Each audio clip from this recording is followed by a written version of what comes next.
拳王用半条命打出来的2个遗体，所有的中国男人都买来了什么教训？中年男人如果说想要谈漂亮高学历的女生，又要怎么去规避拳王的这个悲剧呢？今天焦哥想要跟兄弟们聊一聊最近很火的这个拳王啊这个事儿。这事儿呢，拳王吵得可以说是不可开交。有人怪拳王不争气啊，说他当甩手掌柜；有人呢又怪他媳妇儿太败家。那到底谁对谁错呢？这事儿啊，知彼见智啊。焦哥不想走偏锋，因为我今天要给大家讲一个更重要的东西，就是从2亿拳王身上呢，我看到了一个大部分中年男人都有的一个通病，那就是你们在跟优质女生相处的时候，不知道如何去管理关系。就比如说拳王他跟他媳妇儿，北大光华硕士，对吧？长相也端庄，典型的高学历美女。但是拳王他不会管理啊，所以最后把家底儿都给吼没了。那同理，兄弟们，你们喜欢的女人条件肯定也是不差的吧？要么是学历高，对不对？要么呢是颜值顶，要么呢就是情绪价值给的很足。像这种优秀的女生呢，如果说你还不会去管理你跟她之间的关系，那你有可能在3、5年之后走上拳王的老路，不一定会有他惨，但是呢多多少少会受点影响。那我们要如何去学习管理关系呢？我给你们3个方法论。第一，拒绝价值焦虑。拳王这事儿里面呢，有个最经典的话啊，就是他媳妇儿在某个节目里面反复说，我希望他支棱起来。很多路人都觉得说，哎呀，他媳妇儿也太不懂事了，拳王打了这么多年的拳，左眼都快失明了，还要他怎么支棱啊？但是如果说我们不带戾气的去看待这些事儿，其实啊，这个事儿还真不能全怪他媳妇儿，因为他媳妇儿呢是北大研究生呢，还是光华管理学院的，对吧？他长期接触的都是金字塔尖上层的东西，那你让他抱着2亿现金去躺平，他肯定是不乐意的呀。这就好像是什么？现在你在事业上升期，有个女生跟你说，老公咱别闯了啊，咱安心过日子吧，你肯定也是不乐意的呀，这是人性的一个必然啊。还有一个点是什么呀？比如说是拳王他媳妇儿为什么不躺平，而是执着于要去创业，去做拳馆？因为她本身是很优秀的女性，她自己是无法接受自己躺平之后被人暗搓搓的说她是个花瓶，这是任何一个高价值女生都绝对无法接受的一个事儿，所以她就会有很严重的一个价值焦虑。他需要去做出自己的一些属于他的成绩，去证明他自己的价值，而不是在这段关系当中成为一个附庸。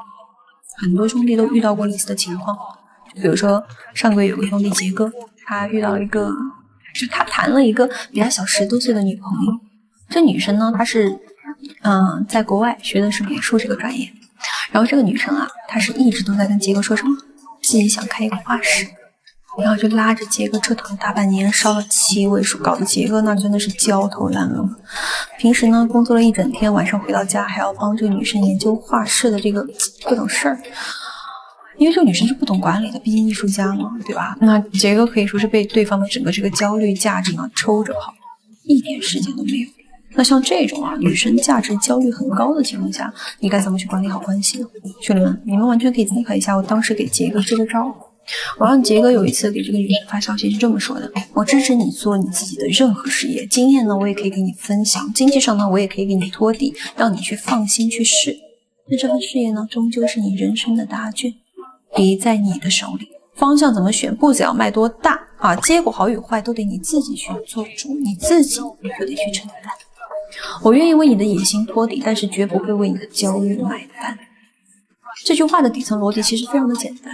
因为人性它就是如此的，因为高价值的女人她的自尊心就会非常的强，你越是去替她完全的兜底，她反而越想要变本加厉的去争。所以你要先肯定她，认可她啊，先跟她站在同一阵线上，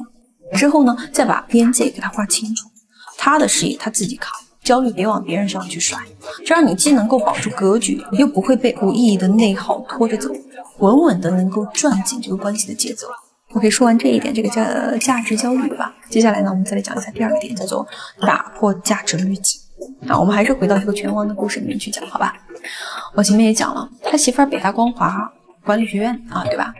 很厉害的一个人，他也确实帮拳王从一个运动员转型成了一个流量 IP， 但为什么到最后呢还是就破产了呢？就是因为他媳妇儿走了一个大部分高认知女性都会有的一个误区的路，把学历等同于自己的能力，把理论搬照进了现实。那这个玩意儿呢叫做价值滤镜。心理学上有个概念叫做达克效应，无知者无畏。他以为自己站上了山巅，实际上连山脚都没有摸到。他大部分自信还有他的认知都是来源于书本和教室以及他所道听途说的别人的东西，对不对？而你们的认知和自信是源自于你20多岁就入社会，自己一步一步摸爬滚打，一次次去厮杀，甚至是被人一次次算计，对吧？用满身伤痕总结出来的血泪教训。但很可惜的是什么？很多女生她意识不到这个现实，可能她看过几本书，上过几个课堂见识过几个厉害牛逼的人物甚至拿过几个所谓的证书，就觉得自己的段位很高了觉得自己比你厉害，他开始对你都想要去指手画脚了，甚至他还会去对你的事业去做出一些干预。而很多兄弟在面对这种冲突的时候是不知道该如何去处理的，要么就是忍着跟拳王一样自食恶果，要么呢就是脾气硬一点，直接说什么你动个锤子少对我指手画脚这种类似的这种话但是这样还真不是很好，因为它只会显得你整个人很傲慢很自大，反而会加速女生离开你。所以到底应该怎么做呢？如何才能去打破女生的价值滤镜呢？又如何不至于引起她的这种反感呢？其实你可以在下一次就是跟她出现这种价值理念冲突的时候跟他们讲，咱们俩像两个门派，你是学院派的专业知识确实比我擅长，我呢是实战派的，摸爬滚打这么多年，多少比你熟练点，所以咱没必要吵。我先按我的经验去做，如果遇到问题了，我再找你这个专家去帮忙。那这样呢，我俩也会更舒服，对吧？效果呢，可能也会更好，对不对？那当然，我希望兄弟们学到的是我这段话的一个思维，因为实战的时候呢，肯定要根据你们的一个具体情况去做一些话术的调整的。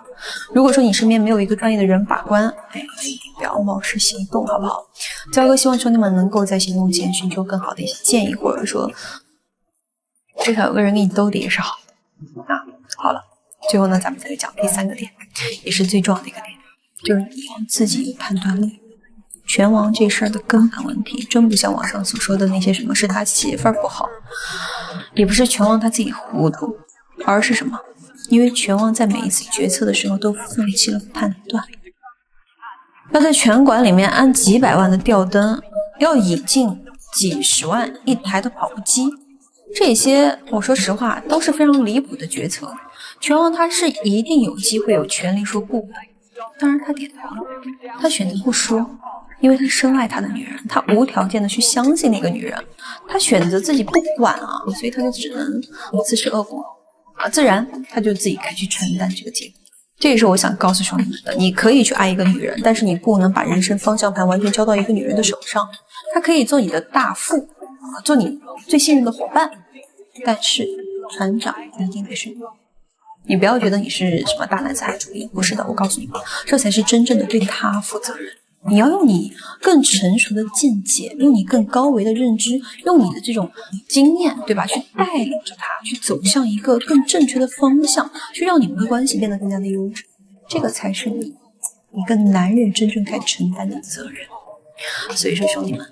一定要保持提升自己，你的认知，你的定力，你拍板的底气，全得靠自己一路摸爬滚打磨出来，对不对？去体验人性，去学习人性，去使用人性。除此之外呢，谁都帮不了你你拼着劲儿的往上成长，从来都不是为了压谁一头是为了风浪来的时候呢，你能稳稳的把住方向，兜得住所有的后果。你站得稳，关系才能够更稳，你拎得清，日子才会更顺。焦哥还是那句话，咱们多学人性，多用人性。